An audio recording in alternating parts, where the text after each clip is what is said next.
each hero is a specific archetype. Some are magic damage, some are physical damage, some are floors. Some characters are floors. Just floors. You just, you know, pull a tile around with you, a rug, really whatever you can find. Piece of dirt. Hello there. It's me, your friendly RPG Maker enthusiast.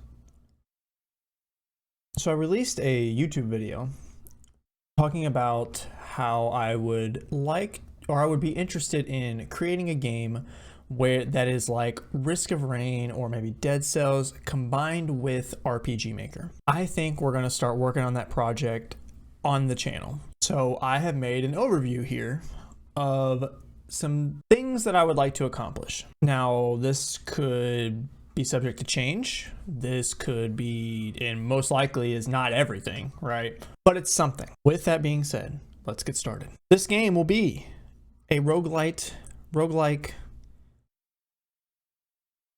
roguish. It will be a rogue-ish turn-based RPG. I don't really know the difference between roguelike and roguelite. But basically, it's going to be, you know, your adventure will be different each time through with some permanent upgrades. But it'll be turn-based RPG battles instead of, you know, Dead Cells is an action game, Risk of Rain is an action game.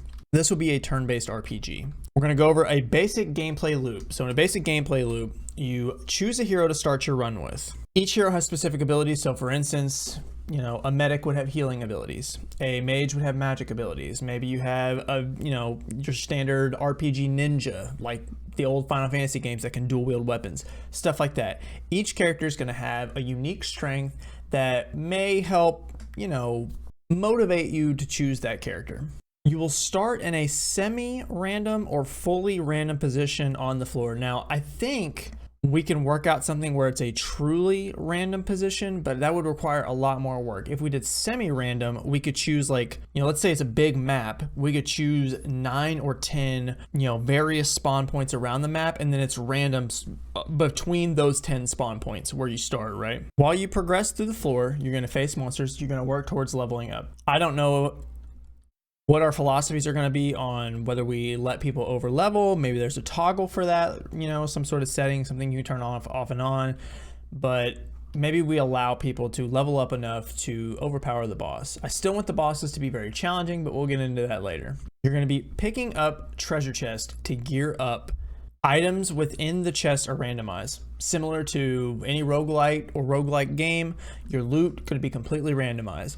Now, the only things that we can't make truly random, I think, is monster loot, because, and I forgot to mention this at the beginning, this is going to be an exclusively RTP game. I've talked about my thoughts on why I like making RTP stuff. I just like to showcase or show people what you can do with the base version of the engine, right? Plugins are great. I have nothing against plugins. There are some amazing plugins out there, but I just like pushing the engine to its limits and showing people the kinds of things that you can do with it. You will open special doors, solve challenges, fight special enemies, and etc. as your permanent passive skills increase. We'll get into what that means more later, but I'm thinking when I say solve challenges, maybe you solve a slight puzzle, or maybe it's like a battle puzzle. Maybe it's, you know, an actual puzzle with switches and doors and lasers, stuff like that. I don't know. I haven't, you know, I'm still working through the early stages of kind of designing some of this stuff in my brain. I do want there to be passive skills that increase, you know, maybe you get a little progress towards those passive skills each run, so that you get something that is better and better each time, right? That gets better and better. That's slowly helping you to run floors more quickly or with more ease. You will fight a boss at the end of each floor. Pretty self-explanatory. Goes into the next line. After the boss, you get a new character to add to the party. We'll get more into that later, but basically, floor 1, you're going to be playing with the primary character that you chose. You go through that floor, fight the boss. When you fight the boss, you'll get, let's say you get an archer. The archer is now permanently unlocked for the main character select screen to start your run with. On this particular run, you have now added the archer to your party. And then repeat for the following floors and increase difficulty in each.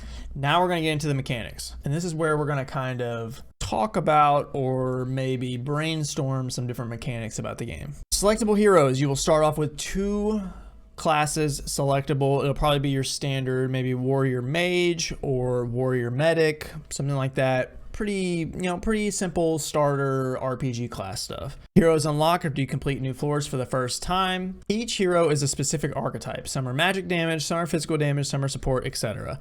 And being able to change your team comp on the, maybe we shouldn't have it to where you can change it on the fly. Maybe you only get the opportunity to change your team composition on each floor. Makes your decisions a little more weighted. I haven't quite decided how we handle character switching. We'll get into that probably in a later dev diary video. Floors, the floor you start on is random, as well as the next floor you go to each time you complete one. So the floors are modeled after biomes: lava floor, water floor, forest floor, etc. So let's say, what I mean by this is, let's say you start on the lava biome, you could go to the forest biome next, you could go to the wind biome after that, or you could go to the wind biome first, then the aqua biome. You know, there's no set order. You can go into each of those completely randomly. The ending of each floor adds a new hero to your party. That's something we discussed. You beat the boss, you get a new hero permanently unlocked, and they join your current party for that run. Possibly a shop between floors or something to offer you more choices for progression between floors. We want something where maybe, like in Dead Cells, when you go to the next floor, you turn in a bunch of currency that you bought. If you did any of the challenges, you could open those doors, get rewards, that kind of thing. We want to offer the player something they can invest in to maybe help them on the next floor. Enemies will scale with the floor. Like, you know, floor 1 has level 5 monsters, floor 2 has level 10 monsters, floor 3 has level 15 monsters. You know, it'll be scaling, and it'll depend. You know, let's say there is a fire ant in the lava biome. What if the lava biome ends up being your first floor? That lava ant would be, you know, weak enough for a level 5 character. But if it was the 4th floor that you visited, maybe the lava ant is strong enough to take on a level 20 character. We want the levels of the enemies to scale with us as we go through each floor, right? As the dungeon gets more difficult, as we get deeper in the floors, the enemies get harder, no matter what time during the run they spawn. There will be special variants of the enemies that you encounter either randomly or complete a challenge to access. Defeating them grants you special loot or upgrades. We could even do a thing where if you defeat a special variant of an enemy, maybe you unlock them to join your party. Now, to do that, we would have to switch to a front view battle system, because then we could just use the players or the monsters,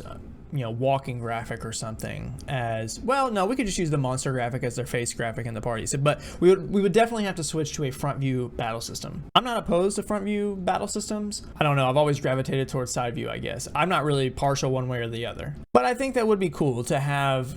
You know, let's say you beat the extra, you know, the blue fire ant. Now you have access to the blue fire sword. Maybe you get that for that run, or maybe you can permanently increase all character strength by 15 because you beat that blue fire ant. That kind of thing. The treasure chest and loot will be randomized for each run, possibly gated behind which floor you on. So for instance, let's say we have this sword that grants you plus 777 attack. We do not want to give that out on the first floor, right? At least not unless the character has built up a passive skill that allows them to do so. It has invested into a passive skill that will allow them to do so. Now, this is going to when we get into how to determine loot in these treasure chests for the characters, depending on their passive skills and stuff like that, it's going to get really complicated. It's going to be a lot of variables involved, and it's going to be a little complicated, but we can make it work. Skills will affect the rarity or usefulness of the loot, giving you better or stronger items. Kind of what I was just saying. If you invest in, you know, let's say it's called scavenger. If you invest in a higher scavenger skill, we want the player to, you know, get maybe a weapon that they normally wouldn't get until the 4th floor on the 1st floor, because they've invested so much into that skill and have continued to level it up. Special challenge rooms is where you would find those special enemies, or you solve specific challenges to unlock very strong temporary or permanent upgrades. Like maybe the upgrade is huge, but it only applies to that run, right? Or you get a smaller upgrade, but it's permanent. It lasts forever. Maybe from this point forward, every single character has +5 strength, right? No matter what run you're on, no matter what characters you have, they all have +5 strength now. That's great. Or maybe on this run, all your characters have +40 strength, but it goes away once you die. So now you're like, oh man, I have this great buff. I could take on these bosses, but what if I accidentally run into a special enemy? Then what am I gonna do? Passive skills. Some that give better items from chests, buffs at the beginning or the end of battle, increase the quantity of items you get, make enemies weaker, etc. So this is a plethora of things. We could make passive skills for so much. We could make a passive skill that makes the shop cheaper. You know, let's say that a weapon called the werewolf, right? They're like claws, but they're called the werewolf. They're super strong, right? For the monk character. Let's say they cost 50,000 gold, but you invest in this merchant skill. Now the cost is down to 10,000 gold. And maybe on your first run, you go to the shop and it's there. It's in that shop on your first run. And you're like, oh my God, now I can buy it for 10,000 gold. And you just fly through floors after that. We want that kind of like, you know, random dopamine sort of thing. Bosses. Difficult boss fights if you did not explore or level enough before fighting. I really need to put some more thought into, do we want to cap levels or do we want to let people level as much as possible? If we let people level as much as possible, technically they could level forever on the first floor and then eventually do a run straight through. Or we could make it to where, you know, you have to have certain status effects, certain magic skills, certain whatever to be able to beat the final boss. You know, or we could just have a toggle. Do you want to cap the character out on each floor? Or I'm not really sure how I want to handle that. I'll put some more thought into that. And as we do the dev diaries, I'll talk more about these different philosophies and things. Locked to the biome, locked to the floor number, or completely random. Now, here's what I mean by that. Let's say there is a fire boss. Do we want the fire boss to always show up in the fire biome no matter which floor it's on? So it could be easy at floor 1 or difficult at floor 5. Do we want it locked to the floor number where the fire boss always shows up on the 3rd floor, whether it's a water floor, forest, wind, whatever? Even though it's a fire monster, it always shows up on the same floor. Or do we want it to be completely random? Maybe the fire boss spawns on the 1st floor in the fire biome, or it spawns on the 9th floor in the pyramid biome. I don't know. We haven't decided that yet. A specific hero unlocks with each boss. That hero is added to the party after the boss fight and is permanently unlocked to the select screen. So we talked about this, but I think it would be important to tie, let's go back to the example of the fire boss. We tie a specific character to the fire boss. So maybe you always unlock the archer when you defeat the fire boss, no matter what floor it's on, right? Your first run, the first time you get to the fire biome and defeat the fire boss, you unlock the archer. You know, a few things that are at the top of my mind. You know, we could have skills in treasure chests where it teaches your character, you know, super strong skill. We could have passive skills that, you know, allow you to start with 2 characters instead of 1. And then immediately you're already at an advantage. And your second character is going to be higher level because you had them on the 1st floor. I'm super excited to start working on this project. As much as I like RPGs with good stories, gameplay is always first for me as a player, and I think this kind of game I will be incredibly enthusiastic to make because it's gameplay focused. I don't plan on adding really any story, maybe some like lore tidbits. Maybe I'll tie it into the game I'm making somehow. This actually stemmed from a mechanic that I'm going to be working on in the game I'm making right now.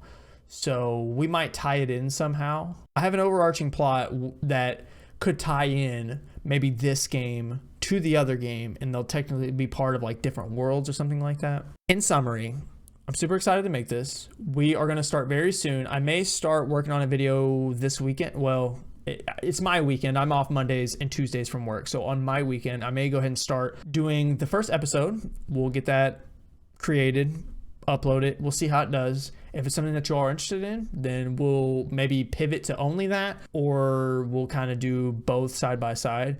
I had a lot of drive for Synapse Fade initially, but it's like the more that I think about the game, the more expansive I want to make it, the more my brain is like, oh my God, there's so much to do, right? There's so much to make, so much playtesting to be done, but that's how it goes. So thank you all so much for watching. If you liked the video, please give it a thumbs up. It helps me out a lot. If you want to see more specifically of this game or RPG Maker content, definitely hit the subscribe button. We do a lot of RPG Maker stuff. I do RPG Maker shorts. We've been cross-posting the RPG Maker shorts on TikTok, so that's doing great. And then I also have a Twitch channel, twitch.tv/RunTheMC. Should be in the description of this video or on the YouTube channel. We do RPG Maker on that channel, as well as we play retro RPGs, we play current RPGs. Right now we're playing through the new Star Ocean, and we will be playing through Pokemon Scarlet and Violet as well when that comes out. For the other parts of the channel, we are going to be doing a Super Mario RPG Let's Play soon, as well as a review for Blossom Tales, which we've also been playing for the YouTube channel, and you can watch all those if you go to the channel. Thank you all so much for hanging out and watching, and until next time, bye!